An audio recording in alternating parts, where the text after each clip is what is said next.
Hello बच्चों। So today we are starting a new chapter, dynamics of system of particles. देखो dynamics और kinematics अपन ये चीज़ें ऑलरेडी फैमिलियर है इन सब चीज़ों के साथ में। काइनेमेटिक्स में अपन फोर्स की बात नहीं करते थे, सिर्फ मोशन की बात करते थे। डायनामिक्स में हम फोर्स की बात करते, basically cause of the motion की भी बात करते थे, है ना। जो एक पार्टिकल की डायनामिक्स थी वो हम ऑलरेडी पढ़ चुके हैं। अब आएगा dynamics of more than one particles, जिसको बोलते हैं अपन सिस्टम ऑफ मैनी पार्टिकल्स, है ना। तो यहाँ पर चैप्टर का नाम क्या है? Dynamics of system of particles. मतलब कि एक ऐसा सिस्टम है जिसमें बहुत सारे पार्टिकल हैं। वो जो सिस्टम है वो सपोज कर लो कि किसी मोशन में ट्रैवल कर रहा है, किसी वेलोसिटी, एक्सिलरेशन, वो सारी चीज़ें उसके साथ हो रही हैं जो एक पार्टिकल के साथ अभी तक हुआ करती थी। वो सारी मोशन को या वो सारी क्वांटिटीज़ को अब स्टडी करेंगे हम using this concept that is called centre of मास। ठीक है, तो सेंटर ऑफ मास बेसिकली क्या है उससे पहले अपन समझते हैं। देखो सिस्टम ऑफ पार्टिकल्स का मतलब क्या है। देखो अभी तक की जो सारी चीजें थी उसमें हमने क्या किया था, एक जो व्हीकल थी, जैसे सपोज करो ट्रक, कार, बस वगैरह, ये सब भी हमने लिया था। It is not a particle basically, लेकिन हमने मोशन कंसीडर करने के लिए इसको मान लिया था कि भाई ये एक पार्टिकल है। ध्यान आ रहा है, जब जो न्यूटन्स फिजिक्स या न्यूटन्स लॉज जो हमने अप्लाई करे थे उनके लिए कंडीशन होती है कि वो सिर्फ पार्टिकल के लिए ही अप्लाई हो सकते हैं। लेकिन अगर मोशन बहुत ज़्यादा हो एज कंपेयर टू उनका डायमेंशन, तो वी विल कंसिडर कि जो मोशन हो रही है वो हर एक पार्टिकल के लिए सेम हो रही है। जैसे सपोज करो कि एक एक कार है, लेट अस से 2 मीटर का कार है। तो 2 मीटर या 3 मीटर का जो भी कार है, उस 3 मीटर की कार में जितना डिस्टेंस आगे वाले पॉइंट ने कंसीडर किया है उतना ही पीछे वाले पॉइंट ने डिस्टेंस कंसीडर किया होगा। तो हम बोलेंगे कि भाई कार ने इतना डिस्टेंस ट्रेवल किया। जैसे सपोज 10 मीटर या 100 मीटर जो भी वो डिस्टेंस ट्रेवल कर रहा था। ठीक बात है।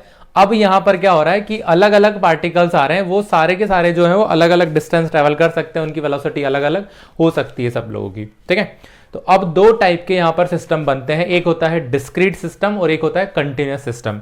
ये चीज अपन ऑलरेडी देख चुके हैं। डिस्क्रीट मतलब कि छोटे छोटे पार्टिकल्स जो होंगे, और कंटिन्यूअस मतलब कि कोई पार्टिकल जैसा नहीं होगा, पूरा का पूरा जो मास है वो कंटिन्यूअसली डिस्ट्रीब्यूटेड रहेगा। ठीक है, जैसे सपोज करो कि एक रूम है, रूम में डिस्क्रीट मासेस किसको बोलोगे तुम? डिस्क्रीट मासेस हो गए सारे स्टूडेंट्स हो गए, चेयर्स हो गई, बोर्ड हो गया, डस्टर हो गया, टीचर हो गया, फैन हो गया, एसी हो गया। ये सब क्या है? डिस्क्रीट पार्टिकल्स हैं। सिस्टम क्या है? वो पूरा रूम जिसको अपन ऑब्जर्व कर रहे हैं। सिस्टम इज बेसिकली जिस पर ऑब्जर्वेशन लिया जा रहा है। अब दूसरा अगर मैं बात करूं कि कंटिन्यूअस सिस्टम क्या है, तो continuous system is this marker. देखो यहां पर कोई एक पार्टिकल तुमको दिखाई दे रहा है क्या? नहीं दिखाई दे रहा है ना। तो पूरा का पूरा जो मास है ना पूरे मार्कर में डिस्ट्रीब्यूटेड है, यूनिफॉर्मली और non uniformly, what ever it is, है ना। तो 2 टाइप के सिस्टम होते हैं, एक होता है डिस्क्रीट सिस्टम, दूसरा होता है कंटिन्यूअस सिस्टम। या 2 टाइप के मास डिस्ट्रीब्यूशन होते हैं, एक होता है डिस्क्रीट डिस्ट्रीब्यूशन और दूसरा होता है कंटिन्यूअस डिस्ट्रीब्यूशन। ठीक वाले समझ में आ गया डिस्ट्रीब्यूशन कैसे हो सकता है।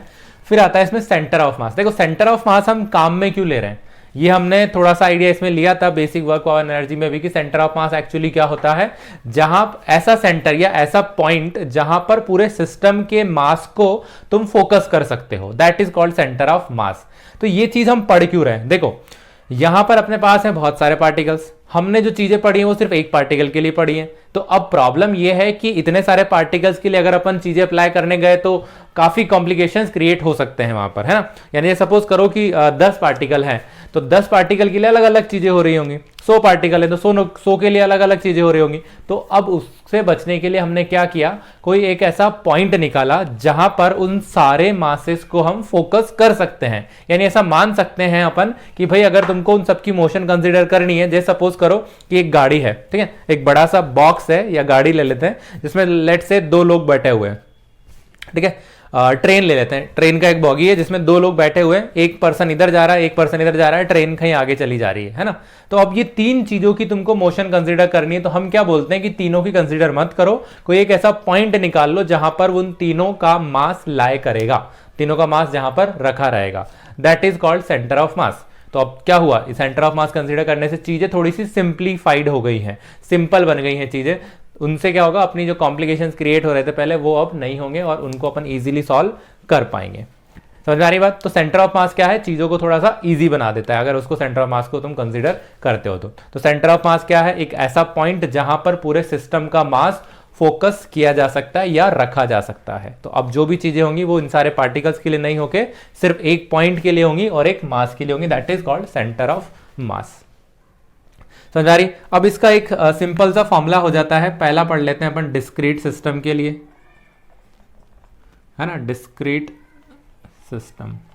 तो इसमें क्या है, लेट अस से कि एक रेफरेंस फ्रेम तुमको दिया हुआ है, ये एक्स वाई एक्सिस आ गई, यहाँ पर m1 है, इसकी पोजीशन में मान ले रहा हूँ r1, यहाँ पर m2 है, इसकी पोजीशन में मान ले रहा हूँ r2, यहाँ पर m3 है, इसकी पोजीशन में मान लेता हूँ r3, और यहाँ पर ऐसे करते करते काफ़ी सारे पार्टिकल्स, ये mn आ गया सपोज, ठीक है। तो ऐसे बहुत सारे पार्टिकल्स हैं, सबकी जो पोजीशन है वो डिफरेंट डिफरेंट है। तो इनका जो कंबाइंड इफेक्ट होगा, देखो सेंटर ऑफ मास हमेशा एक पर्टिकुलर पॉइंट के अबाउट ही दिया जाएगा, और अगर कुछ नहीं बोला हो तो पर्टिकुलर पॉइंट जो होता है वो ओरिजिन ही होता है ना, ओरिजिन के रेस्पेक्ट में तुम्हारा क्या होगा, सेंटर ऑफ मास दिया जाएगा।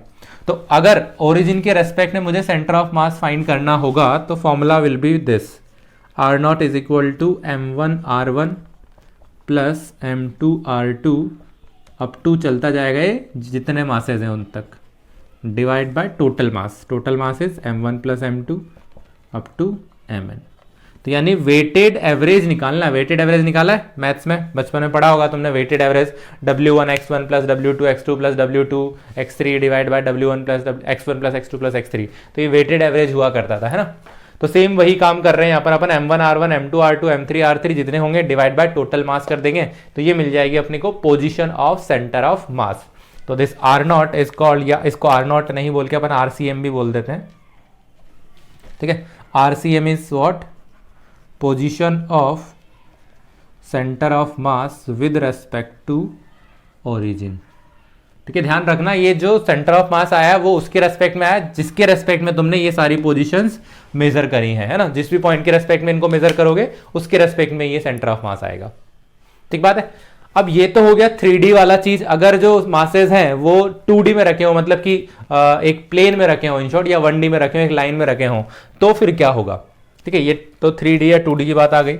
अगर जो पार्टिकल्स हैं वो ऐसे रखे हुए हैं, सपोज करो ये m1 है और ये m2 है, ठीक बात है, ये m1 और ये m2 है, तो इनका जो सेंटर ऑफ मास होता है वो यहां कहीं बीच में लाई करता है, दिस इज COM, ठीक है। लेट अस से ये डिस्टेंस r1 है और ये डिस्टेंस r2 है।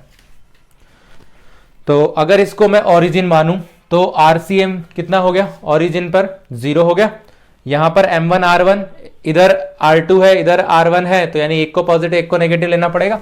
तो 0 is equal to m1 r1 minus m2 r2 upon m1 plus m2, यानी कि m1 r1 is equal to m2 r2। ये बहुत इंपॉर्टेंट रिलेशन है सेंटर ऑफ मास के लिए कि अगर कोई दो पार्टिकल्स स्ट्रेट लाइन में रखे हुए हैं तो उनका mr का जो प्रोडक्ट आता है वो कांस्टेंट रहता है, ध्यान रखना।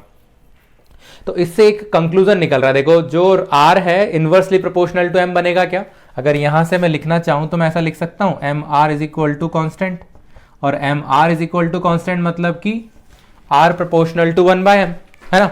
r प्रोपोर्शनल टू 1/m का क्या मतलब निकला कि जो डिस्टेंस होगी सेंटर ऑफ मास की वो कम होगी हैवी पार्टिकल के लिए और ज्यादा होगी लाइटर पार्टिकल के लिए। मतलब जो सेंटर ऑफ मास है वो ट्राई करता है कहां जाने का, जहां मास ज्यादा है ना, जिस साइड भी मास ज्यादा होगा उधर वो जाने की कोशिश कर रहा होगा। जैसे कि एग्जांपल अगर अपन देखें तो लेट अस से यहां पर एक 4 kg का ब्लॉक है और यहां पर एक 5 kg का ब्लॉक है, और ये टोटल जो है वो 4 मीटर है, ठीक है। तो इसका सेंटर ऑफ मास जो होगा, ये सपोज ओरिजिन पर ही रखा हुआ है ना, तो इसका जो सेंटर ऑफ मास होगा वो 2 मीटर से थोड़ा आगे की साइड होगा, है ना। यानी कि सपोज करो यहां पर कहीं पर होगा, यानी RCM will be greater than 2 metre, ये इसका सेंटर ऑफ मास होगा यहां पर। अगर मैं इसको 6 kg और इसको 5 kg कर देता तो सेंटर ऑफ मास की जो डिस्टेंस आती वो लेस देन 2 मीटर आती, यानी 2 मीटर से पीछे ही उसका सेंटर ऑफ मास लाई कर रहा होता, ठीक है। तो एक पॉइंट तो ये हो गया r प्रोपोर्शनल टू 1/m। दूसरा पॉइंट, इसमें ये सारे पॉइंट्स लिखते जाना, मैं लिख नहीं रहा हूं, तुमको बता रहा हूं, समझा रहा हूं, वो अपनी नोटबुक में तुम नोट कर सकते हो। दूसरा पॉइंट क्या है, देखो सेंटर ऑफ मास जो है ना हमेशा जॉइनिंग लाइन पर ही लाई करेगा, जॉइनिंग लाइन से बाहर नहीं जाएगा। जो भी दो पार्टिकल्स हैं ये दो पार्टिकल्स के लिए ही है ना, ऐसे में तो ऑब्वियसली ज्वाइनिंग लाइन बहुत सारी होंगी, तो दो पार्टिकल्स के लिए अगर सेंटर ऑफ मास तुमको चाहिए तो वो हमेशा उनकी ज्वाइनिंग लाइन पर ही होगा, बाहर नहीं होगा। यानी कि ये ज्वाइनिंग लाइन आ गई तो सेंटर ऑफ मास यहां नहीं होगा, यहां ही होगा, ये सेंटर ऑफ मास है, this is your centre of मास। समझ में आ रही बात? तो सेंटर ऑफ मास जो है हमेशा ज्वाइनिंग लाइन पर ही लाई कर रहा होता है। तीसरा पॉइंट ये है कि जो सेंटर ऑफ मास है नॉट नेसेसरीली मास के अंदर आएगा या मैटर के अंदर आएगा। मैटर के अंदर का क्या मतलब है, ये पार्टिकल है, देखो पार्टिकल का सेंटर ऑफ मास बीच में कहीं पर आ रहा है जहां पर मास भी नहीं है, ठीक है। अगर तुम कंटिन्यूस सिस्टम के लिए देखोगे तो भी सेंटर ऑफ मास जरूरी नहीं है कि हमेशा मैटर वाली जगह पर, यानी जहां पर मास हो, यानी सेंटर ऑफ मास क्या पॉइंट है जहां पर अपन मास को रख रहे हैं। तो एक्चुअली ऐसा जरूरी नहीं है कि वहां पर मास अवेलेबल हो, हम हाइपोथेटिकली ऐसा अज्यूम कर रहे हैं, ऐसा मान रहे हैं कि भाई वहां पर मास रखा होगा, तो क्या कर सकते हैं, है ना। यानी एक्चुअली में मास वहां पर हो भी सकता है, नहीं भी हो सकता है, और ये जो मास है वो कंसीडर कर रहे हैं अपन, एक्चुअली में ऐसा नहीं है। यानी ऐसा नहीं है कि सारे मासेस को मिला के हमने वहां पे जाकर रख दिया है, ऐसा बिल्कुल भी नहीं है। मासेस अपनी जगह पर रखे हुए हैं, हाइपोथेटिकली हम ऐसा बोल रहे हैं कि सारे मासेस अगर इस जगह पर रखे होते तो भी सिचुएशन सेम ही होती, कोई चेंज नहीं आ रहा होता, ठीक है। तो सेंटर ऑफ मास क्या है, वो पॉइंट है जहां पर सारे मास को फोकस कर सकते हैं, ज्वाइनिंग लाइन पर होगा और डिस्टेंस प्रोपोर्शनल टू 1/m होगी, यानी सेंटर ऑफ मास ट्राई करता है हैवी पार्टिकल की साइड जाने का, ठीक है। तो ये तो आ गया डिस्क्रीट सिस्टम के लिए। अब इस 3D वाले फॉर्मूले को अगर मुझे 1D में कन्वर्ट करना है तो कैसे कर सकते हैं, देखो RCM का मतलब क्या हो गया, R का मतलब हो गया XI plus YJ plus ZK, है ना। यानी अगर मैं XCM की बात करूं तो वो हो जाएगा M1 X1 plus M2 X2 up to MN XN। इसका क्या मतलब हुआ कि ये सिंपल तुमको एक्स डायरेक्शन वाला सेंटर ऑफ मास दे रहा है, मतलब XCM दे रहा है, यानी कि position of centre of mass in x direction. क्योंकि अगर 3D में है तो हमको पता है कि उसके 3 कोऑर्डिनेट होते हैं, एक होता है एक्स कोऑर्डिनेट, एक होता है वाई कोऑर्डिनेट और एक होता है जेड कोऑर्डिनेट, है ना। तो तीनों कोऑर्डिनेट की जो वैल्यू है वो डिफरेंट आ सकती है, तो उनकी तुम इंडिविजुअल वैल्यू भी कैलकुलेट कर सकते हो। यानी बेसिकली वेक्टर को कोऑर्डिनेट में कन्वर्ट करना है, वही सेम चीज है ये, जो कि हमको ऑलरेडी आता है ना। डिवाइड बाय टोटल मास, तो ये आ जाएगा XCM। सिमिलरली अगर मुझे YCM की वैल्यू लिखनी हुई तो M1 Y1 plus M2 Y2 up to MN YN divide by total mass, ठीक है। सिमिलरली ZCM की वैल्यू भी तुम यहां से लिख सकते हो, M1 Z1 plus M2 Z2 up to MN ZN divide by total mass. Total mass को कैपिटल M से भी तुम रिप्रेजेंट कर सकते हो। कैपिटल M का मतलब क्या हुआ, M1 plus M2 plus M3 up to MN, ये कैपिटल M का मीनिंग हो जाएगा यहां पर। समझ में आ रही बात?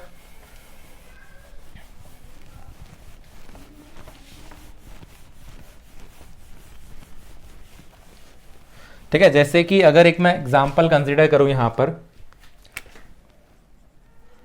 एक क्वेश्चन जैसे ही कंसीडर कर लेते हैं कि दो पार्टिकल्स हैं, 2 kg का पार्टिकल है और एक 4 kg का पार्टिकल है, ठीक है। ये रखा हुआ है x इक्वल टू 2 मीटर पर और ये हो जाएगा लेटेस्ट से x इक्वल टू 4 मीटर पर, यानी दोनों के बीच की जो डिस्टेंस आ जाएगी वो 2 मीटर आ जाएगी। तो फाइंड XCM या फाइंड RCM, ठीक है। यानी इस सिस्टम का अपने को सेंटर ऑफ मास फाइंड करना है। सिस्टम में कौन कौन है, दो पार्टिकल्स हैं, एक 2 kg वाला है और एक 4 kg वाला है। 2 kg वाला x इक्वल टू 2 मीटर पर रखा हुआ है और 4 kg वाला x इक्वल टू 4 मीटर पर रखा हुआ है। देन वो पूछ रहा है कि what is the position of centre of mass of this particular system. तो फॉर्मूला क्या है, XCM का फॉर्मूला लगाएंगे। XCM क्यों लगा रहा हूं, क्योंकि YCM और ZCM तो जीरो हो जाएंगे, क्योंकि मास अगर जहां जिस डायरेक्शन में रखा होगा उनका सेंटर ऑफ मास भी तो उसी लाइन पर आएगा ना। तो ये दोनों मासेस जो है कहां रखे हुए हैं, एक्स एक्सिस पर रखे हुए हैं। एक्स एक्सिस पर रखे हुए हैं तो इनका जो सेंटर ऑफ मास आएगा वो भी एक्स एक्सिस पर ही आएगा, राइट। वाई और जेड पर तो जाएगा नहीं, तो वाई और जेड तो क्या हो गए, जीरो हो जाएंगे। तो XCM का अगर मैं फॉर्मूला लगाऊं तो देखो M1 X1 plus M2 X2 divide by M1 plus M2। M1 की वैल्यू हो गई 2 kg। देखो अगेन सेंटर ऑफ मास जो है वो किसी पर्टिकुलर पोजीशन के या पर्टिकुलर रेफरेंस पॉइंट के रेस्पेक्ट में ही आता है। वो रेफरेंस फ्रेम जनरली हम ओरिजिन लेते हैं या फिर वो मेंशन करेगा कि भाई उसके रेस्पेक्ट में बताओ। जैसे ऐसा भी बोल सकता था वो कि 2 kg के रेस्पेक्ट में बताओ, ठीक है। तो पहले अपन सपोज फाइंड करते हैं ओरिजिन के रेस्पेक्ट में, तो ओरिजिन के रेस्पेक्ट में इसकी पोजीशन x1 का मतलब है कि 2 किलोग्राम यानी m1 की position from the reference point जहां से तुम सेंटर ऑफ मास फाइंड कर रहे हो, है ना। तो 2 kg का पोजीशन फ्रॉम द ओरिजिन वो कितना है, 2 मीटर है, तो 2 × 2 साइन के साथ लेना है, अगर पॉजिटिव है तो पॉजिटिव, नेगेटिव है तो नेगेटिव लेना पड़ेगा। बीच में प्लस आ रहा है। m2 हो गया 4 kg और इसकी पोजीशन कितनी हो गई, ओरिजिन से लेनी है अगेन, है ना। यहां से नहीं लेनी है, जहां से तुम सेंटर ऑफ मास फाइंड कर रहे हो वहीं से लेनी है। तो यहां से लेके यहां तक की विच इज 4 मीटर उसने दिया हुआ है, तो हो जाएगा 4 metre divide by total mass is 2 + 4, ठीक है। इसको सॉल्व कर लिया जाएगा तो XCM का वैल्यू कितना आ गया, देखो ये हो गया 4 और ये हो गया 16 + 4 20 अपॉन 2 + 4 6, यानी कि 10/3 मीटर। 10/3 मतलब कि 3.33 समथिंग आ जाएगा यहां पर। क्लियर है बात। तो यानी कि अगर मैं 3.33 देखूं तो 2 तो यहां पे है, देखो यहां पर कहीं पर होगा इसका सेंटर ऑफ मास, ये अपने पास COM बन जाएगा। राइट, समझ में आ रही है चीज। तो ऐसे टाइप के टिपिकल से क्वेश्चन तुमको दिखाई देंगे जो तुम सॉल्व कर सकते हो इजीली, ठीक है। आगे बढ़ा जाए। देखो इसको होमवर्क में मैं तुम्हारे लिए दे रहा हूं, तुमको same centre of mass find करना है फ्रॉम द 2 kg पार्टिकल, है ना। 2 kg पार्टिकल से सेंटर ऑफ मास कहां पर आएगा वो तुमको बताना है। अब देखो ध्यान रखो, मैंने एक चीज बताई थी तुमको, यहां पर हो सकता है कई लोगों को वो क्वेश्चन आ रहा हो, वो कंफ्यूजन आ रहा हो कि सर आपने बोला था कि जो सेंटर ऑफ मास है वो ज्यादा मास की साइड लाई करता है, लेकिन ये सेंटर ऑफ मास तो 2 kg की साइड आ रहा है, ना कि 4 kg की साइड आ रहा है। ऐसा नहीं है, ऐसा बिल्कुल भी नहीं है। देखो तुमको जो डिस्टेंस लेनी है, अगर सेंटर ऑफ मास की बात करें तो टोटल यहीं से तो तुम फाइंड कर रहे हो, तो ये टोटल डिस्टेंस कितनी थी, देखो ये टोटल डिस्टेंस थी तुम्हारे पास 4 मीटर, तो इसका आधा कहां हुआ, 2 मीटर पर ही तो हुआ, यानी कि यहां पर तो 2 मीटर के तो उधर ही गया ना, 4 kg की साइड इधर भी तो आ सकता था, तो 2 मीटर से एक्स्ट्रा यानी 10/3 का मतलब 3.33, 2 मीटर से आगे गया है वो, है ना। तो ऐसे देखा जाता है। या फिर अगर तुम इन दोनों के रेस्पेक्ट में देखते हो तो फिर सेंटर ऑफ मास फाइंड करो with respect to this 2 kg, है ना। तो इसको ओरिजिन मानो, इसको ओरिजिन मानोगे तो क्या हो जाएगा, x1 की वैल्यू 0 हो जाएगी, x2 की वैल्यू कितनी हो जाएगी, 2 मीटर हो जाएगी फिर, है ना। यानी इस फॉर्मूले में x1 इज 0, x2 का वैल्यू 2 मीटर, m1 m2 तुमको पता है, तो XCM की वैल्यू वहां से आ जाएगी। क्लियर है। तो वो अलग आएगा और ये अलग आ रहा है, ठीक है। तो वो तुम्हारा होमवर्क है, find the centre of mass with respect to 2 kg particle. Question लिख लेना, find the centre of mass with respect to 2 kilogram particle. ठीक बात है। चलो कुछ और क्वेश्चन देखते हैं फिर इसमें अपन। देखो क्वेश्चन दिया हुआ है एक, अपने को बोल रहा है कि 4 पार्टिकल्स हैं 1 2 3 4 किलोग्राम मास के, एक स्क्वायर है उसके कॉर्नर्स पर रखे हुए हैं। तो पूछ रहा है कि 1 kg के रेस्पेक्ट में सेंटर ऑफ मास कहां आएगा, राइट। तो क्वेश्चन बहुत इजी सा है, समझना। एक स्क्वायर हमको दे दिया है, इसका साइड 1 मीटर दिया हुआ है, right. So let this is 1 metre and this is also 1 metre, ठीक है। लेटस से यहां पर 1 kg रखा हुआ है, तो ये 1 kg आ गया, ये 2 kg आ गया, ये 3 kg आ गया और ये आ गया 4 kg, ठीक है। इसके रेस्पेक्ट में अपने को क्या चाहिए, सेंटर ऑफ मास चाहिए। तो अब इनकी पोजीशन फाइंड करनी पड़ेगी अपने को। अब ये क्या बन गया, अपना रेफरेंस पॉइंट यानी ओरिजिन बन गया, तो इसकी पोजीशन इसी से, तो वो तो 0 ही होगी। यानी अगर मैं बोलूं कि भाई जो R1 है, देखो R लेना पड़ेगा, X और Y नहीं लेना पड़ेगा क्योंकि 2D में बात हो रही है ना। तो अगर मैं बोलूं कि R1 कितना है तो आ जाएगा 0,0। अगर मैं बोलूं कि R2 कितना है, R2 यानी कि इसकी पोजीशन, तो देखो अगर इसको XY फ्रेम तुम मान लो तो इसकी पोजीशन सिर्फ Y में तो है, X में तो है ही नहीं, तो इसकी पोजीशन आ जाएगी 0,1, है ना। तो आ जाएगा 0 X में और Y में आ जाएगा 1। अगर मैं पूछूं कि R3 कितना होगा, तो R3 की वैल्यू क्या बोलोगे तुम, इसका, तो X में 1 चला है और Y में भी कितना चला है, 1 विद रेस्पेक्ट टू इधर की बात कर रहे हैं अपन अगेन, है ना। तो R3 का वैल्यू आ गया 1,1, और अगर मैं R4 पूछूं तो R4 कितना आ जाएगा 1,0। क्लियर है यहां तक की कहानी। M1 M2 M3 सब तुमको पता है, तो RCM का क्या कर दो, फॉर्मूला लगा दो। तो RCM आ जाएगा, देखो 1 × 0,0 plus 2 × 0,1 plus 3 × 1,1 plus 4 into 1 comma 0 divide by 1 plus 2 plus 3 plus 4। अब देखो इसको कैसे सॉल्व करते हैं भाई, आई का आई में ऐड होगा, जे का जे में ऐड होगा, तो कोऑर्डिनेट के साथ भी वही सेम फंडा है। एक्स कोऑर्डिनेट को एक्स कोऑर्डिनेट में ऐड करोगे, वाई कोऑर्डिनेट को वाई कोऑर्डिनेट में ऐड करोगे, तो ये हो जाएगा देखो 0, ये भी 0, ये हो जाएगा 3 1, 3 इंटू 1 3 और ये 4 इंटू 1 4 है ना। तो x में कितना आएगा 3 प्लस 4 कॉमा y में देखते हैं, ये 0 हो गया, ये 2 हो गया, ये 3 हो गया और ये 0 हो गया, यानी 2 प्लस 3, ठीक बात है। डिवाइड बाय 1 2 3, 3 और 3 6, 6 और 4 10। इसको फर्दर सॉल्व किया जाए तो ये जाएगा देखो 3 प्लस 4 7 कॉमा 2 प्लस 3 5 अपॉन 10, यानी कि 0.7 कॉमा 0.5। 0.7 मतलब कि कहां पर आ जाएगा, यहां से इधर समथिंग हियर, और 0.5 मतलब कि आधा, तो जो पॉइंट होगा वो यहां पर होगा। ये तुम्हारा सेंटर ऑफ मास बनेगा इस पॉइंट पर। क्लियर है बात। तो ऐसे तुम फाइंड कर सकते हो इसका सेंटर ऑफ मास। देखो उधर की साइड क्यों जा रहा है, लॉजिकली तुम सोच सकते हो कि 3 kg और 4 kg उधर रखे हुए हैं, इधर 1 और 2 रखे हुए हैं, तो सीधी सी बात है कि उधर ज्यादा जाएगा वो, है ना। समझ में आ रही बात। तो ये हो जाएगा अपने पास सेंटर ऑफ मास का क्वेश्चन। नेक्स्ट इसमें आता है अपने पास हेडिंग कंटिन्यूअस सिस्टम के लिए, राइट। ये था अपने पास डिस्क्रीट सिस्टम के लिए। अब कंटिन्यूअस सिस्टम के लिए अगर बात करेंगे सेंटर ऑफ मास की, तो कैसे फाइंड करोगे। देखो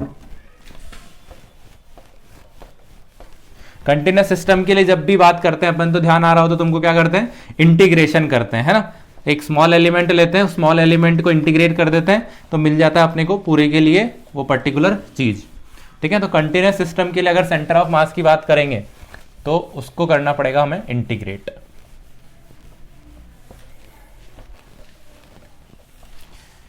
जैसे कि सपोज करो centre of mass for continuous system, continuous mass distribution, यानी कि लेटेस्ट से ऐसा कुछ रैंडम सा मास अपने को दिया हुआ है, और ये ओरिजिन है ना, ये वाई एक्सिस और ये एक्स एक्सिस है, इस पर सेंटर ऑफ मास अपने को फाइंड करना है। तो हम क्या करेंगे, यहाँ पर एक छोटा सा एलिमेंट ले लेंगे डीएम मास का, जिसकी पोजीशन रही होगी आर, ठीक है। तो अगर इसका सेंटर ऑफ मास तुमको चाहिए आरसीएम, तो देखो क्या होता है formula, integration r dm divide by dm, ये इसका सेंटर ऑफ मास का फॉर्मूला बनता है। ये फॉर्मूला वही है, अगर तुम अच्छे से देखो ना इस फॉर्मूले को, तो वही किया है मैंने, m1r1 plus m2r2 upon m1 plus m2।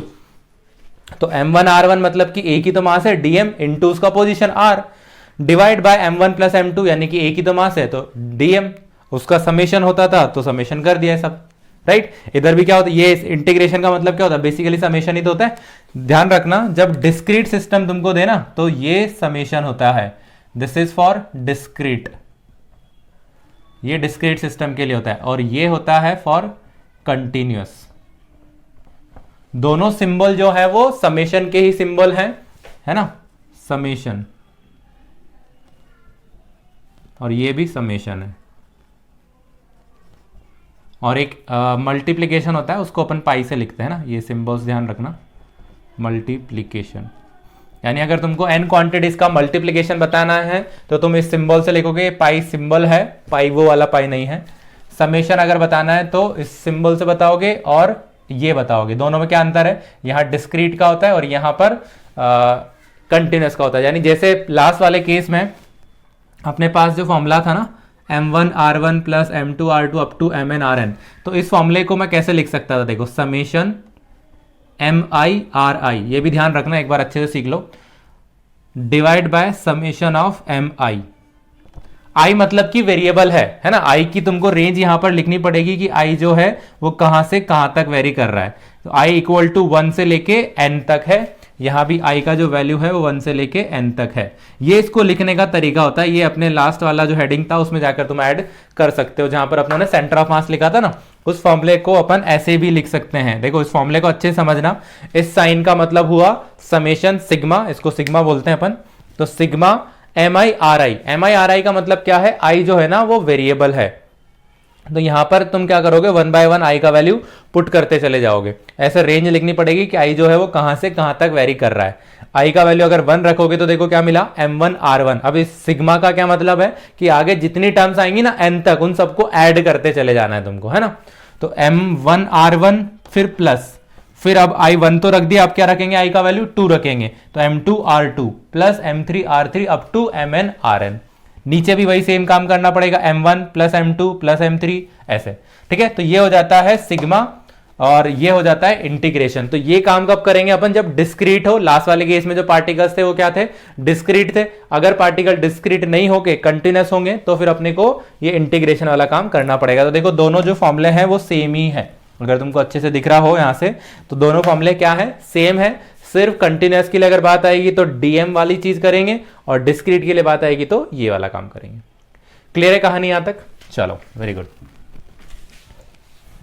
तो ये हो जाता है अपने पास फॉर्मूला कंटिन्यूस सिस्टम के लिए। अब कंटिन्यूस सिस्टम जो होते हैं वो 3 टाइप के डिस्ट्रीब्यूशन होते हैं। देखो ये अपन ऑलरेडी पढ़ चुके हैं, मैं फिर से बता दे रहा हूं। कंटिन्यूस डिस्ट्रीब्यूशन,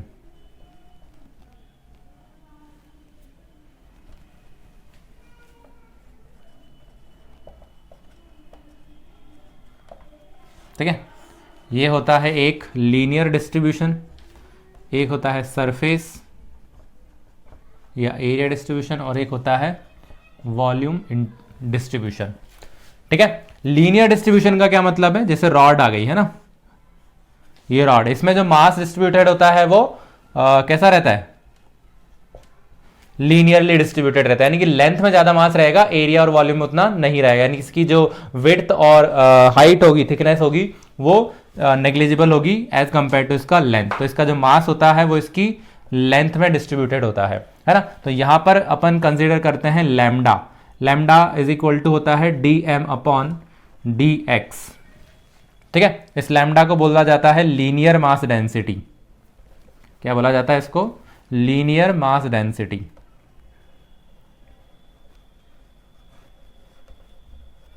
अगर तुमको यहां से dm की वैल्यू फाइंड करनी है तो वो हो जाएगा लैम्डा इंटू dx, ठीक है। क्या बन जाएगा, लैम्डा इंटू dx। और लैम्डा का अगर कांस्टेंट वैल्यू है तो lambda is equal to m by l भी हो जाता है ना। अगर लैम्डा जो है वो कांस्टेंट है तो m बाय एल हो जाएगा। तो dm का वैल्यू कैसे लिखेंगे, m by L into dx। ये काम कर चुके हैं अपन, ध्यान आ रहा तुमको, है ना। अगर लीनियर पार्टिकल या लीनियर सिस्टम होता है उसके लिए dm की जो वैल्यू आएगी वो आएगी m by L into dx। Same यहां पर सरफेस के लिए क्या आ जाएगा, एक सपोज करो ऐसा रेक्टेंगुलर शीट आ गई, ठीक है। तो ये रेक्टेंगुलर शीट जो है वो हो जाएगा अपना सरफेस डिस्ट्रीब्यूशन। इसके लिए आता है अपने पास सिग्मा काम में। अच्छा ये भी सिग्मा है और जो भी लिखा था वो भी सिग्मा है। दिस इज स्मॉल सिग्मा, वो होता है capital sigma. This sigma is equal to dm upon dA, area, है ना। तो यहां से अगर तुमको dm निकालना है तो वो हो जाएगा सिग्मा इंटू dA। अगर सिग्मा कांस्टेंट है अगेन तो सिग्मा को लिख सकते हैं अपन m अपॉन a, ठीक है। सिग्मा को क्या बोलेंगे, सरफेस मास डेंसिटी, ठीक बात है। सरफेस मास की डेंसिटी की बात कर रहे हैं इसलिए मास और डेंसिटी है, ठीक है। देन वॉल्यूम, वॉल्यूम में क्या आ जाएगा, क्यूब ले लो, ठीक है। यानी जो मास डिस्ट्रीब्यूटेड है वो ऐसे डिस्ट्रीब्यूटेड है। तो यहां पर आता है rho, rho is equal to dm upon dv। जो अभी तक डेंसिटी पढ़ते आते थे अपन, वो ये वाली डेंसिटी हुआ करती थी, याद है। डेंसिटी जो बोला करते मास अपॉन वॉल्यूम, वो डेंसिटी हम वॉल्यूम डेंसिटी की बात करते थे। एक्चुअली 2 टाइप की डेंसिटी और होती हैं। यहां से अगर dm तुमको चाहिए तो वो हो जाएगा रो इंटू dv, ठीक है। और अगर रो कांस्टेंट हुआ तो उसको लिख सकते हैं अपन मास अपॉन वॉल्यूम। कांस्टेंट होगा तो ही लिखेंगे, अदरवाइज तो फिर अपने को ये इंटीग्रेशन वाला फॉर्मूला काम में लेना पड़ेगा, ठीक है। तो ये एक छोटी सी चीज है जो तुमको ध्यान होनी चाहिए आगे, क्योंकि अपन को इंटीग्रेशन करना है तो पता होना चाहिए कि किसका इंटीग्रेशन कैसे सॉल्व होगा और उसको कैसे ट्रीट किया जाएगा, है ना। तो यहां पर जब भी मास डिस्ट्रीब्यूटेड होगा एरिया में तो dm को अपन सिग्मा से निकालेंगे, मास डिस्ट्रीब्यूटेड होगा वॉल्यूम में तो ऐसे निकालेंगे। जनरली मास जो डिस्ट्रीब्यूटेड अपने पास जो सिस्टम दिए होते हैं वो ऐसे वाले होते हैं। तो यहां अपन लैम्डा के अकॉर्डिंग इसका वैल्यू फाइंड कर लेंगे। क्लियर है कहानी, चलो कुछ एक एग्जाम्पल देखते हैं फिर इसके बाद में अपन। देखो न्यूमेरिकल भी है और अपन टॉपिक जैसे भी लिख सकते हैं इसको, centre of mass of a rod.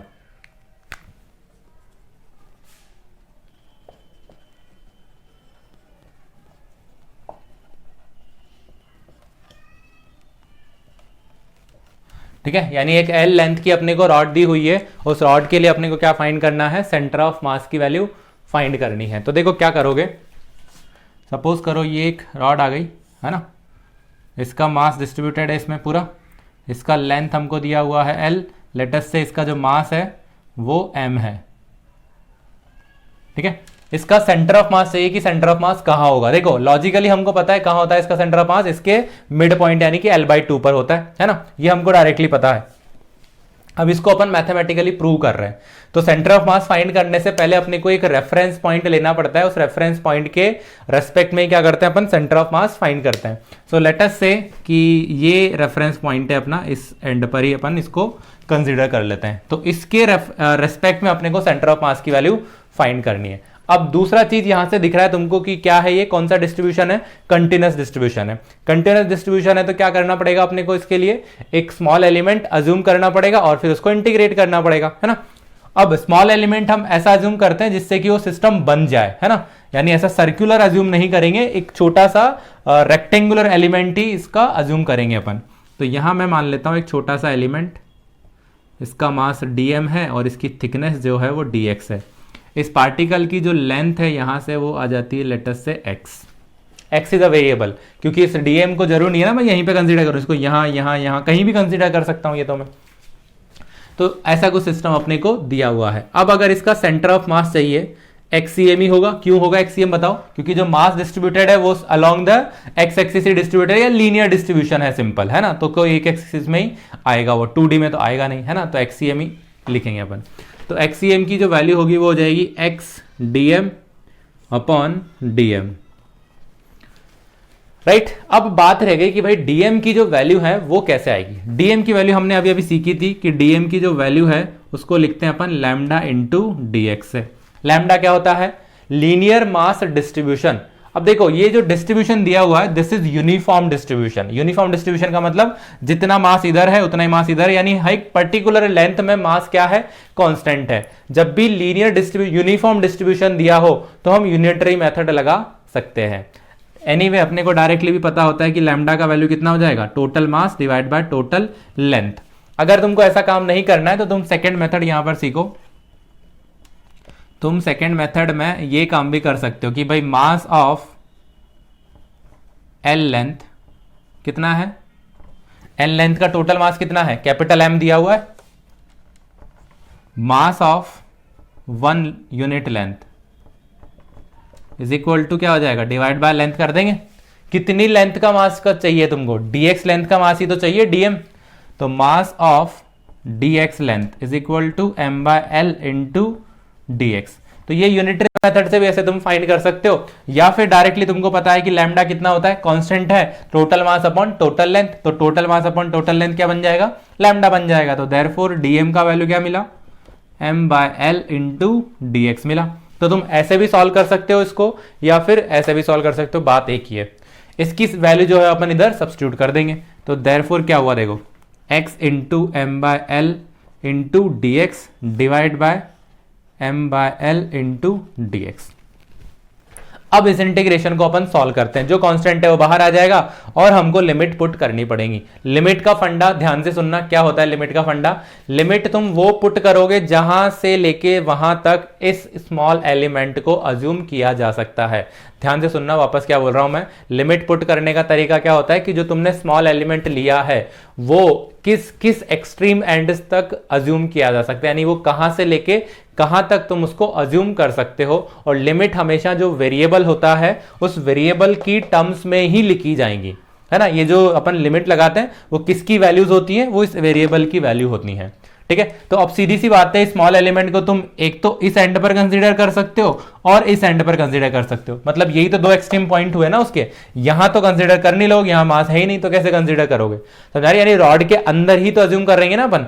तो अगर मैं सपोज करो यहां इस एंड पर अज्यूम कर रहा होता इस डीएम को, तो मुझे मेरी एक्स की वैल्यू कितनी होती। अब यही तो अपना रेफरेंस पॉइंट है, उसी पर ही तुमने क्या कर दिया है, डीएम को मान लिया है। तो रेफरेंस पॉइंट से उसी की वैल्यू कितनी होती है, 0 होती है ना। तो यहां पर अगर अज्यूम करूंगा तो एक्स की वैल्यू कितनी बनेगी, 0 बनेगी। अगर मैं इस एंड पर अज्यूम करूंगा तो एक्स की वैल्यू कितनी बनेगी, एल बनेगी, यानी लिमिट मिल गई तुमको कहां से कहां तक, 0 से लेके एल तक, ठीक है, ये फंडा अच्छे से ध्यान रखना, ये बहुत सिंपल क्वेश्चन है, इसलिए ज्यादा तुमको प्रॉब्लम नहीं आ रही होगी लिमिट ढूंढने में, लेकिन ये कॉन्सेप्ट अगर ध्यान रहेगा तो कॉम्प्लिकेटेड क्वेश्चन के लिए भी तुम लिमिट इजीली ढूंढ पाओगे। ठीक है, तो लिमिट आ जाएगी कहां से कहां तक, 0 से लेके एल तक, 0 से लेके एल तक। बाद में तो इसको सॉल्व करना है, सॉल्व कर सकते हो तुम इजीली। देखो m बाय एल कॉन्स्टेंट था, बाहर आ गया, अंदर क्या बचा x dx, इधर m बाय एल बाहर था, सॉरी कांस्टेंट था, बाहर आ गया, इधर बचा dx, m बाय एल से m बाय एल चला जाएगा, यहां लिमिट आ गई 0 से l, यहां लिमिट आ गई 0 से l। ठीक है, न्यूमरेटर का इंटीग्रेशन अलग सॉल्व होगा, डिनोमिनेटर का इंटीग्रेशन अलग सॉल्व होगा। x dx, x का इंटीग्रेशन क्या होता है, एक्स स्क्वायर अपॉन 2, तो ये हो जाएगा एक्स स्क्वायर अपॉन 2, लिमिट आ गई 0 से लेके l तक, डिवाइड बाय dx का इंटीग्रेशन क्या होता है x, लिमिट आ गई 0 से लेके l तक। अब लिमिट कैसे पुट करते हैं, upper limit minus lower limit, तो हो जाएगा L square by 2 minus 0 upon l minus 0, ये हो जाएगा L square upon 2 divide by l, एक l से एक l चला गया, आंसर आ गया l बाय 2। ठीक है, तो यानी जो XCM है, XCM की वैल्यू क्या हो जाएगी, l बाय 2 हो जाएगी। l बाय 2 कहां से, इस वाले एंड से, और वो एनीवे हमको पता भी था कि रॉड का जो मिड पॉइंट होता है वही तो उसका सेंटर ऑफ मास होता है, यानी कि मिड पॉइंट पर तो आने ही वाला था, तो XCM की वैल्यू क्या हो गई यहां से, l बाय 2 हो गई।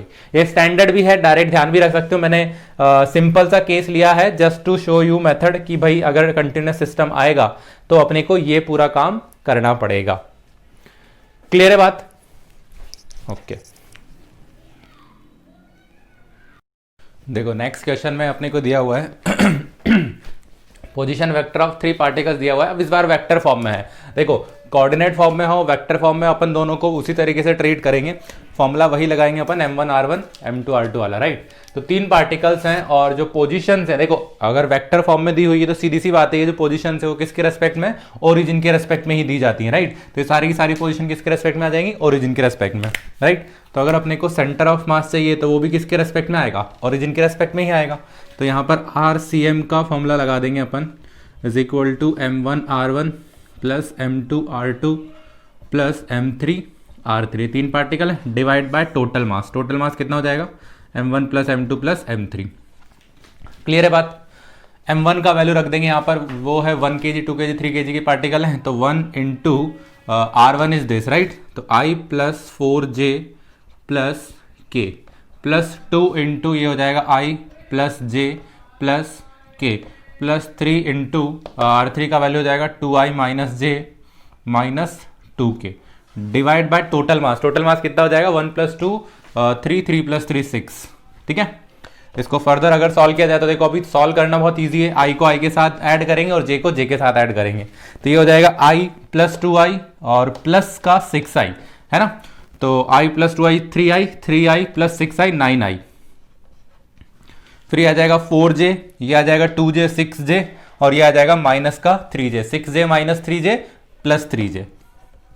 ठीक है, फिर आ जाएगा प्लस का k, प्लस का 2k 3k और ये माइनस का 6k, तो माइनस का 3k डिवाइड बाय 6 में से 3 ऊपर से कॉमन ले लो और इधर से कट हो जाएगा ये, तो ऊपर से 3 आएगा तो यहां बचेगा 3i plus j minus k upon 2 metre. ये हो जाएगी position of centre of mass. Clear है, तो कोऑर्डिनेट फॉर्म में दे या वेक्टर फॉर्म में दे उसी तरीके से अपने को इसको ट्रीट करना है। ठीक है, तो ये हो जाएगा डिस्क्रीट सिस्टम। और लास्ट में अपनों ने देखा था रॉड के लिए, रॉड जैसा ही एक और एग्जांपल कंसीडर करते हैं जिसमें कंटिन्यूस सिस्टम दिया होगा लेकिन यूनिफॉर्म नहीं दिया होगा। ठीक है, तो उसको कैसे करेंगे, देखो ऐसा क्वेश्चन दिया हुआ है अपने को, ये लैम्डा अगर वेरिएबल दिया हो, लैम्डा मैंने बोला था कि या तो कांस्टेंट हो सकता है या वेरिएबल हो सकता है ना। लीनियर मास डेंसिटी जो है यहाँ पे दिख रही है तुमको साफ साफ कि क्या है, ये वेरिएबल है। जब भी लैम्डा वेरिएबल होगा इसका मतलब वो यूनिफॉर्म डिस्ट्रीब्यूशन नहीं है, क्या है वो, नॉन यूनिफॉर्म डिस्ट्रीब्यूशन है, राइट। तो ये हो जाएगा नॉन यूनिफॉर्म डिस्ट्रीब्यूशन। अब देखो इसको थोड़ा सा अपन डायग्राम में प्रोजेक्ट करें तो कैसा बनेगा, एक्स एक्सिस पर रखी हुई है, ठीक है, x इक्वल टू 0 से चालू हो रही है। x इक्वल टू 0 पर अगर लैम्डा देखोगे तुम तो कितना आ रहा है, 0, यानी वहां पर ऑलमोस्ट नेग्लेजिबल मास है। तो यहां पर मास ऑलमोस्ट 0 है, ठीक है। जैसे ही थोड़ा आगे बढ़ोगे तो लैम्डा की वैल्यू क्या होती चली जाएगी, बढ़ती चली जाएगी। अगर मैं x इक्वल टू यहां पर l/2 डालूं, क्योंकि ये जो रॉड है मुझे x इक्वल टू l तक पहुंचानी है, x इक्वल टू 0 से लेके, है ना। तो अगर मैं मिड पॉइंट पर कहीं देखता हूं तो लैम्डा की वैल्यू k/2 बनेगी, और एकदम एक्सट्रीम एंड पर देखता हूं तो लैम्डा की वैल्यू k बनेगी, KL बनेगी, सॉरी, है ना। तो मिड पॉइंट पर KL/2 और एक्सट्रीम पॉइंट पर KL। तो यानी कि जो मास है lambda is basically what, per unit में जितना मास है, तो पर यूनिट में जो मास है वो क्या होता जा रहा है, बढ़ता जा रहा है जब हम x0 से लेके L तक मूव कर रहे हैं। यानी कि यहां से ही समझ में आ रहा है तुमको कि कौन सा डिस्ट्रीब्यूशन है, ये नॉन यूनिफॉर्म डिस्ट्रीब्यूशन है, ठीक है। अब अगर इस रॉड का अगर मैं स्ट्रक्चर देखूं थोड़ा सा, तो ये कुछ ऐसा बनेगा, है ना, ऐसी टाइप की ये रॉड रही होगी, नॉन यूनिफॉर्म रॉड। क्लियर बात है। अब इस रॉड के लिए तुमको क्या चाहिए, सेंटर ऑफ मास की पोजीशन चाहिए फ्रॉम द ओरिजिन, है ना, बोला नहीं है लेकिन एज सच अपने को यहीं से ही फाइंड करनी, क्योंकि x इक्वल टू 0 से ही वो है, तो x इक्वल टू कहां आ रहा है वो अपन बता देंगे। क्लियर है। तो जब भी ऐसा केस आता है, देखो पहली चीज यहां से दिख रहा है कि डिस्क्रीट सिस्टम नहीं है, तो M1 R1 वाला M2 R2 वाला फॉर्मूला नहीं लगेगा। दूसरा चीज अपने को पता चल रहा है कि कंटिन्यूअस डिस्ट्रीब्यूशन है और नॉन यूनिफॉर्म डिस्ट्रीब्यूशन है। कंटिन्यूअस डिस्ट्रीब्यूशन जब भी होता है तो हम क्या करते हैं, एक छोटा सा एलिमेंट कंसीडर करते हैं, है ना। उस एलिमेंट के लिए अपन फाइंड करते हैं कि भाई सेंटर ऑफ मास कहां होगा। तो मैंने मान लिया कि भाई एक छोटा सा एलिमेंट है dx लेंथ का, जिसका मास dm है, और इसकी जो पोजिशन है ओरिजिन से वो x ले लेते हैं अपन, ठीक है। अब जरूरी नहीं है ये मैंने कहां पर माना, मिड पॉइंट कहीं पर ही मान सकते हैं। वही लास्ट वाला रॉड वाला जो केस था, यूनिफॉर्म डिस्ट्रीब्यूशन था उसमें, इसमें सिर्फ नॉन यूनिफॉर्म डिस्ट्रीब्यूशन है। तो फॉर्मूला क्या लगेगा, यहां पर XCM की अगर बात करें अपन तो हो जाएगा x dm upon dm। Clear है, ये तो होता है फॉर्मूला। अब यहां बात रह जाती है कि dm की वैल्यू कैसे आएगी। dm की वैल्यू हमको पता है लैम्डा इंटू dx करके आती है ना। लैम्डा उसने दिया हुआ है kx, लास्ट वाले केस में लैम्डा उसने नहीं दिया था, हमने फाइंड किया था total mass upon total length करके। वो कब किया था, जब वो यूनिफॉर्म डिस्ट्रीब्यूशन हो। ध्यान रखना, जब यूनिफॉर्म डिस्ट्रीब्यूशन होगा तो ही लैम्डा को तुम total mass upon total length, total mass upon total area for sigma and for rho total mass upon total volume कर सकते हो। कब करोगे, जब कांस्टेंट रहे। अगर कांस्टेंट नहीं हो, नॉन यूनिफॉर्म हो, then we can not apply that formula total mass upon total, क्योंकि वो कांस्टेंट नहीं आएगा ना, सीधी सी बात है। तो फिर जो भी दिया होगा वो अपने को यहां पर सब्स्टिट्यूट करना पड़ेगा, right. So for in this case dm का जो वैल्यू होगा वो जाएगा लैम्डा इंटू dx, ये अपने को पता है formula, right. Lambda into dx होता है, लैम्डा का वैल्यू दिया हुआ है kx इंटू dx, तो इसको सब्स्टिट्यूट कर देंगे वहां पर। तो देयरफॉर XCM का जो वैल्यू होगा, देखो क्या बनेगा, x तो एज इट इज है, dm की वैल्यू रख दी मैंने kx dx divide by dm का वैल्यू kx dx। k तो देखो कट गया, है ना, बाहर लेके कांस्टेंट है तो इंटीग्रेशन से बाहर आएगा और फिर कट हो जाएगा। यहां ऊपर क्या बन रहा है, ऊपर बन रहा है एक्स स्क्वायर dx और नीचे बन रहा है x dx। अब बात आ जाती है लिमिट पुट करने की। तुम खुद सोच के देखो कि इसकी लिमिट कहां से कहां तक लगाएंगे अपन। लिमिट फाइंड करने का तरीका क्या होता है, उस स्मॉल एलिमेंट को थ्रू आउट द डिस्ट्रीब्यूशन तुम कहां से लेके कहां तक अज्यूम कर सकते हो, है ना। तो इस एंड पर अज्यूम कर सकता हूं और इस एंड पर अज्यूम कर सकता हूं। जब इस एंड पर अज्यूम करूंगा तो x की वैल्यू 0 होगी, जब उस एंड पर अज्यूम करूंगा तो x की वैल्यू l होगी, राइट। तो यानी लिमिट चली जाएंगी 0 से लेके l तक, ठीक है। लिमिट का फंडा ध्यान रखना, क्योंकि कभी कभी ये बहुत सिंप्लीफाइड केसेस बन रहे हैं, इसमें अपने को डायरेक्टली भी दिख जाता है कि x 0 से l तक ही करेंगे। कभी कभी हो सकता है थोड़ा कॉम्प्लिकेटेड से केस आ जाए, ठीक है। चलो, तो ये इसको सॉल्व किया जाएगा तो XCM का वैल्यू यहां पर मिलेगा, देखो तुमको x³ अपॉन 3 0 से l, और इधर मिलेगा x² बाय 2 0 से लेके l तक, ठीक है। अब लिमिट कैसे पुट करते हैं, upper limit minus lower limit, यहां हो जाएगा l³ upon 3 divide by l² upon 2, right. तो ये 2 ऊपर चला जाएगा, 3 नीचे आ जाएगा, l² से l² चला गया, तो ये हो जाएगा देखो l³ upon 3 into 2 upon l² से ये चला जाएगा, तो आंसर बनेगा अपने पास 2l/3, ठीक है। तो XCM की वैल्यू यहां से मिल गई अपने को 2l अपॉन 3, YCM तो 0 ही होगा क्योंकि रॉड दी हुई है, और ZCM भी 0 ही होगा, ठीक है। तो यानी कोऑर्डिनेट क्या बन गए सेंटर ऑफ मास के, 2l/3, 0, 0, है ना। Y और Z की जो वैल्यूज हैं उनको अपन 0 कंसिडर कर लेंगे। समझ में आ रही बात। चलो, इसी क्वेश्चन को अगर थोड़ा सा मैं चेंज करना चाहूं तो देखो क्या होगा। पहले ये क्वेश्चन लिखो अच्छे से और इसको एक बार देख लो कि कहीं पर तुमको डाउट नहीं आना चाहिए, राइट। अब इसमें चेंज क्या कर सकते हैं, देखो जो लिमिट वाला चीज है उसको अच्छे से सीखना। अगर इस क्वेश्चन में ये दिया होता अपने को कि भाई जो रॉड है वो x इक्वल टू 0 पर नहीं रखी हुई है, यहां पर जैसे एक रॉड है, लेंथ l है उसका, और सपोज करो कि ये जो रॉड है वो l से लेके 2l पर रखी हुई है ना। Rod of length l is placed along x axis between x equal to l to x equal to 2l। Linear mass density दिया हुआ lambda equal to kx, where k is constant. Find the position of centre of mass with respect to origin. ठीक है, यानी अब तुमको centre of mass find करना है किसके रेस्पेक्ट में, ओरिजिन के रेस्पेक्ट में। तो अब देखो जो चेंज आता है वो चेंज अच्छे से समझना, क्या चेंज आ सकता है। रॉड वही है लेकिन उसकी पोजीशन हमने डिस्प्लेस कर दी है और ओरिजिन के रेस्पेक्ट में अपन उसको फाइंड कर रहे हैं।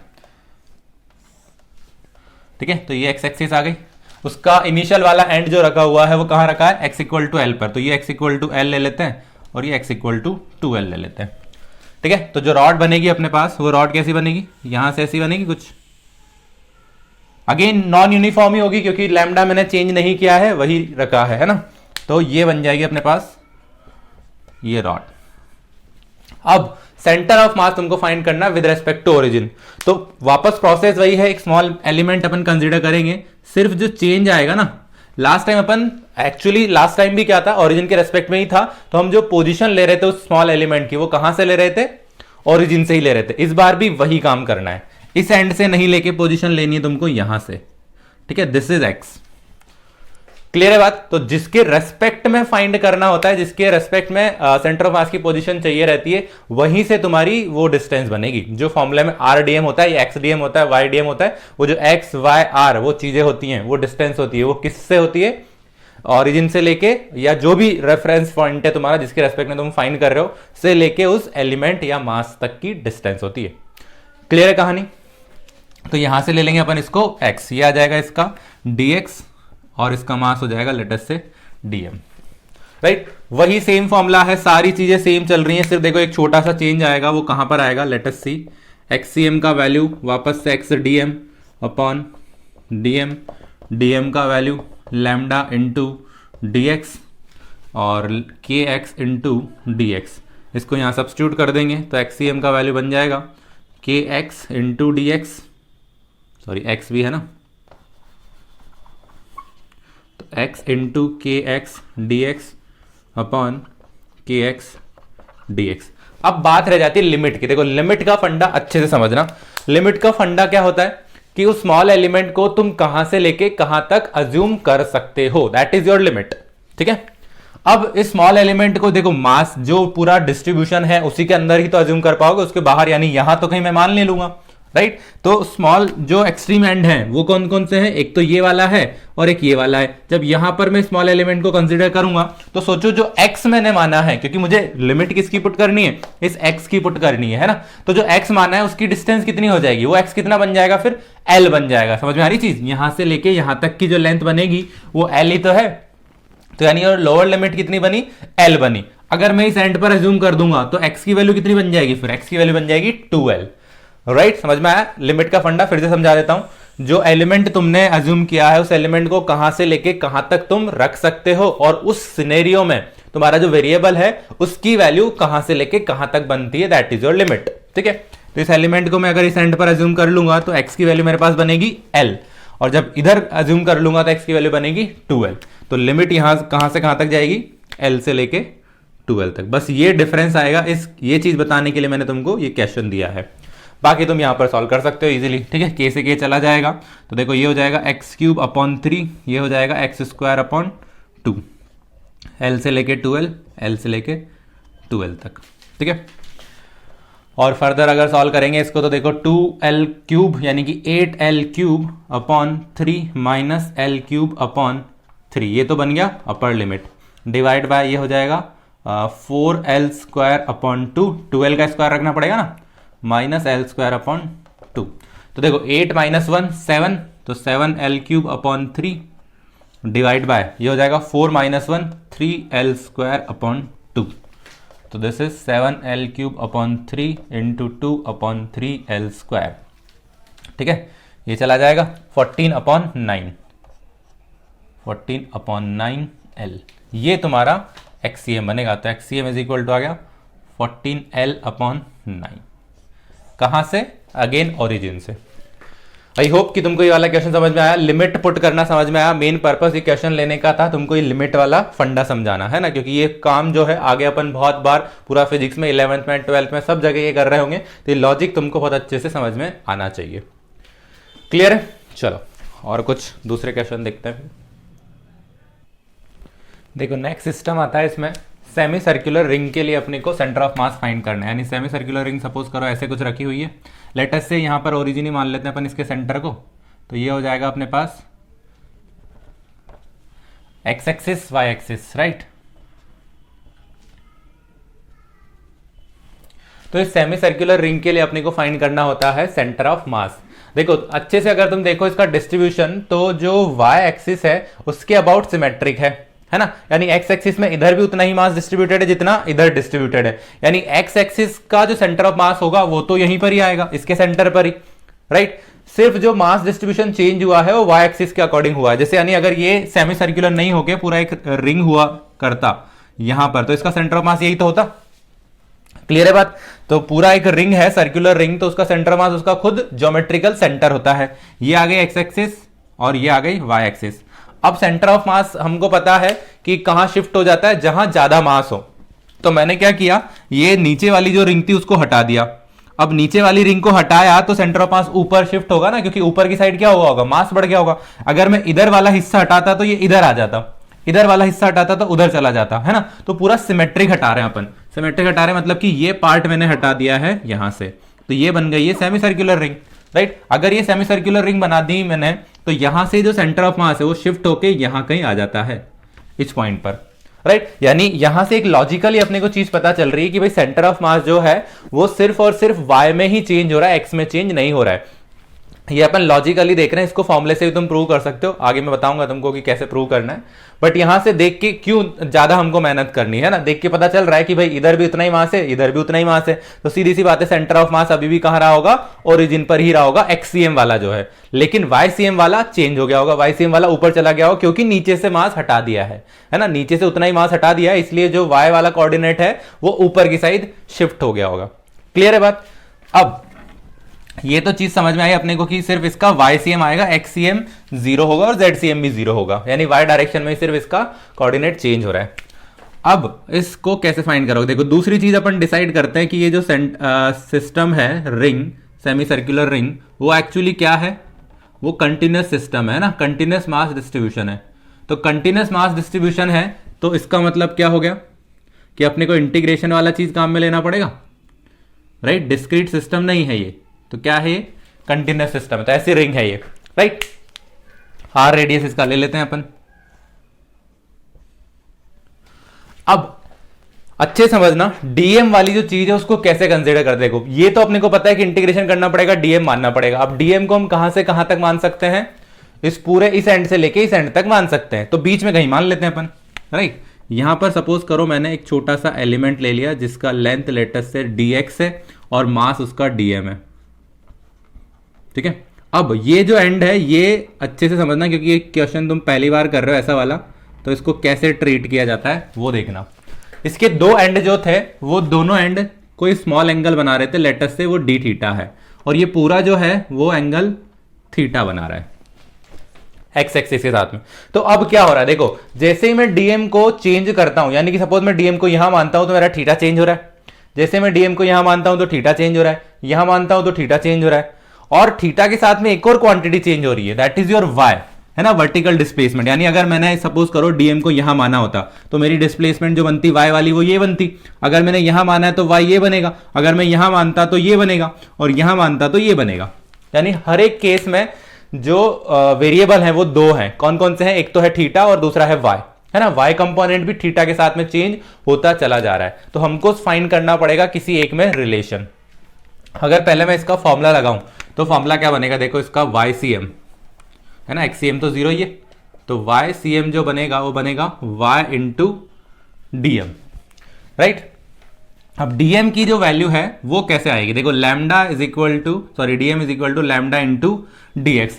लैम्डा इंटू डीएक्स क्यों लगाया मैंने, सोच के देखो, क्योंकि यहां भी मास डिस्ट्रीब्यूशन जो है वो लीनियर ही है। रिंग मतलब क्या है, एक पतला सा रॉड ही तो है जिसको ऐसे मोड़ दिया है तुमने, है ना। वहां पर जो मास है वो उसकी लेंथ यानी कि सर्कमफरेंस में ही डिस्ट्रीब्यूटेड है, एरिया में नहीं है। डिस्क आएगा देन तो वो एरिया में होगा, ठीक है। तो अभी भी मैं डीएम की जो वैल्यू है उसको लैम्डा इंटू डीएक्स ही रखूंगा। तो ये चीज तुमको पहचाननी पड़ेगी कि डिस्ट्रीब्यूशन किस में हो रहा है, लेंथ में हो रहा है, एरिया में हो रहा है, वॉल्यूम में हो रहा है, कि किस में हो रहा है। रिंग है तो देख के पता चल जाएगा कि किस में हो रहा है, वो लेंथ में हो रहा है ना। और ये क्वेश्चन अभी पहली बार कर रहे हो, बहुत सारे क्वेश्चन आगे करते जाओगे तो तुम डायरेक्टली देख के बता सकते हो कि रिंग है तो सर कहां डिस्ट्रीब्यूटेड होगा, इसकी लेंथ में डिस्ट्रीब्यूटेड होगा, है ना। डिस्क है तो उसके एरिया में होगा।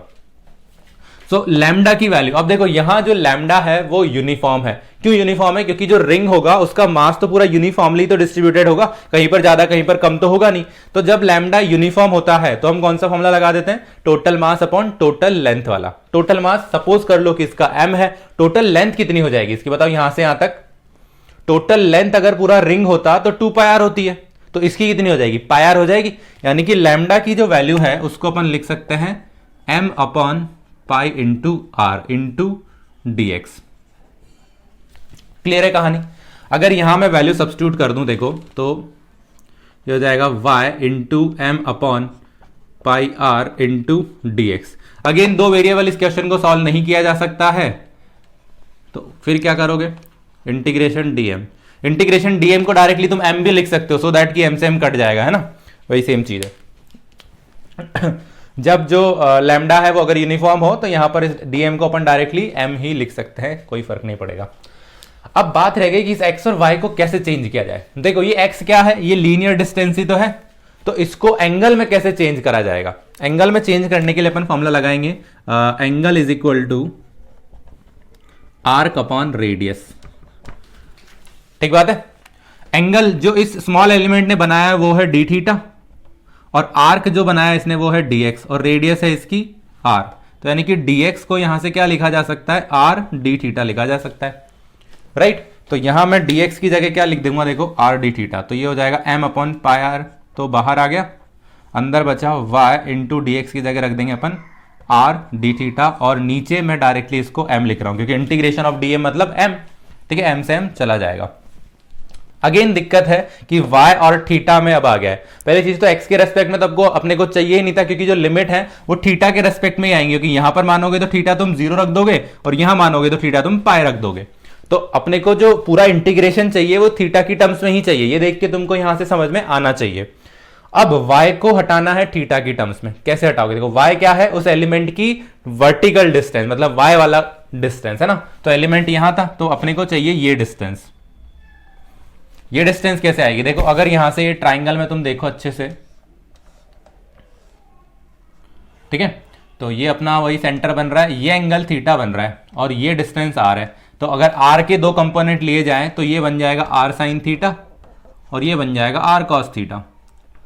ऐसे आर कॉस थीटा से अपने को मतलब नहीं है, कब मतलब होता, जब हम x कोऑर्डिनेट फाइंड कर रहे होते। देखो जो मैंने 0 बोला था ना, उसको तुम सेम काम, जहां मैं y की जगह r साइन थीटा रखूंगा ना, वहां तुम सेम काम y की जगह x रखोगे, ऑब्वियसली फॉर्मूला x dm होगा, तो वहां x की जगह r cos थीटा रख के पूरा इंटीग्रेशन ट्रीट कर सकते हो, आंसर विल बी 0, है ना। जब पूरा अपन एंड में निकालेंगे तो आंसर 0 आएगा अगर तुम x की जगह r cos थीटा रखोगे। तो वहां से क्या सिद्ध हुआ कि जो x कोऑर्डिनेट है वो 0 होगा, ठीक है।